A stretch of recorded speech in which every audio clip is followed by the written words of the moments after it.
지적인 구독자 여러분들 안녕하세요. 과학 베이커리에 오신 것을 환영합니다. 큐레이터를 맡고 있는 저는 과학 커뮤니케이터 쿠키입니다. CO2 그레이 주기율표 푸티지 영상. 오늘은 전이금속 5주기 친구들을 만나볼 차례예요. 4D 오비탈을 채우는 녀석들이라는 딱딱한 이야기는 잠시 접어두고 바로 이 친구들을 만나보도록 할 거예요. 가장 처음으로 만나볼 수 있는 친구는 전이금속 5주기의 첫 번째 원소 39번인 이트륨이에요. 못생긴 금속 덩어리가 나오죠? 하지만 이 못생긴 금속은 앞서 소개되었던 이족의 바륨과 진한 전이금속인 구리와 합금하면 아주 놀라운 금속으로 탈바꿈하게 돼요. 바로 초전도체이죠. 낮은 온도에서 전류의 저항이 0이 되는 초전도체의 강력한 특성은 자석을 근처로 가져가면 자석이 공중에 뜬다는 것이에요. 이것을 마이스너 효과라고 부르는데 정말 기묘하고도 멋진 모습을 보여주죠. 다음은 40번 원소 지르코늄이에요. 열어보면 뭔가 다이아몬드와 비슷한 모양의 주얼리가 보이네요. 이건 지르코니아라고 불리는 모조 다이아몬드예요. 장인이 아니라면 거의 분간하기 어려울 정도로 다이아몬드와 거의 흡사한 아름다움을 지니고 있어서 액세서리용으로 많이 사용되고 있습니다. 그 옆에는 섬광전구, 우리에게 친숙한 용어로는 사진기에 플래시에 사용된 지르코늄의 흔적도 볼 수 있었는데, 이 지르코늄은 보이는 것처럼 필라멘트로 만들었을 때 매우 눈부신 빛을 순간적으로 방출할 수 있는 특징을 가지고 있어서 어둡거나 광량이 부족한 환경에서 예쁜 사진을 찍을 수 있도록 오래전부터 이용되었어요. 요즘에는 전자식으로 이용하고 있지만 말이죠. 다음은 41번 원소 나이오뷸이에요. 나이오뷸은 그리스 신화의 니오베에서 그 이름을 딴 원소예요. 열어보면 어떤 동전 같은 게 나오죠? 나이오뷸은 오래전부터 산화되었을 때, 즉 녹이 슬었을 때 아름다운 빛깔을 띠는 금속으로서 유명했기 때문에 지금 보시는 것처럼 상징적 동전에 사용되기도 하고 또 예쁜 장신구에 사용되기도 했던 금속이에요. 우리가 신체를 자기장을 활용해 들여다볼 때 사용되는 의료기기인 MRI를 구동할 때 이 나이오뷸이 자기장을 만드는 아주 중요한 소스가 되어준답니다. 다음은 42번 원소 몰리브데넘이에요. 열어보면 뭔가 묵직스러운 금속 덩어리가 나오네요. 몰리브데넘 또한 앞선 스테인리스 강을 만들어주는 합금들과 마찬가지로 금속을 경화시키는 합금으로 많이 사용되곤 해요. 그래서 주로 공구, 볼트와 너트 등을 만드는 합금 재료로서 사용되곤 하죠. 철과 합금을 이루게 되면 고온에서도 버티는 합금 강이 만들어지기도 한답니다. 다음 원소는 43번 테크니튬을 만들어 볼 차례예요. 열어보면 아쉽게 없네요. 사실 이 테크니튬은 15족 원소 마지막으로 소개되었던 비스무트의 아랫번 원소들 중 몇 안 되는 자연 방사성 붕괴를 하는 원소들 중 하나예요.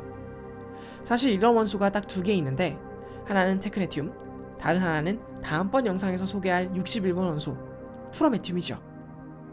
다음으로 만나볼 원소는 44번 원소이자 전이금속들 중 몇 종류 안 되는 귀금속인 루테늄이에요. 이 금속 원소는 최초의 지명을 딴 이름을 거머쥐게 된 원소이기도 한데, 다름이 아닌 중세시대의 루테니아 왕국의 이름을 따왔다고 해요. 이 원소의 최초 발견자인 칼 클라우스는 비록 러시아 제국으로 변한 곳에 살고 있었지만 발견된 원소 이름은 과거 중세 나라의 이름을 따왔어요. 보시는 것처럼 귀금속에 약간의 어두운 마감 처리를 하고 싶을 때 주로 사용하곤 한답니다. 염소와 결합한 루테늄은 선홍색의 빛을 띠기도 하죠. 다음으로는 45번 로듐이에요. 열어보면 보라색 케이스에 쬐끄만 철사 같은 모양의 로듐 금속이 있네요. 이 로듐은 아주 밝게 빛나는 금속의 특징을 지니고 있어서 얇게 도금하면 마치 은이나 백금과 같은 느낌을 주기도 해요.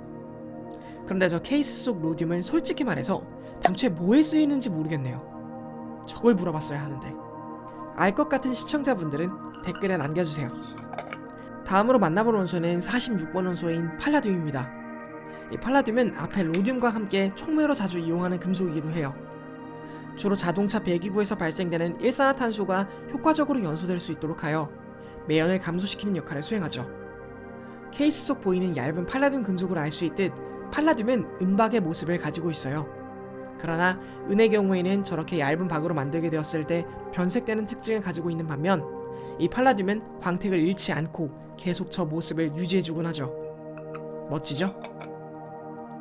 이 다음으로 만날 친구는 47번 원소이자 우리가 너무나 잘 알고 있는 귀금속 은입니다.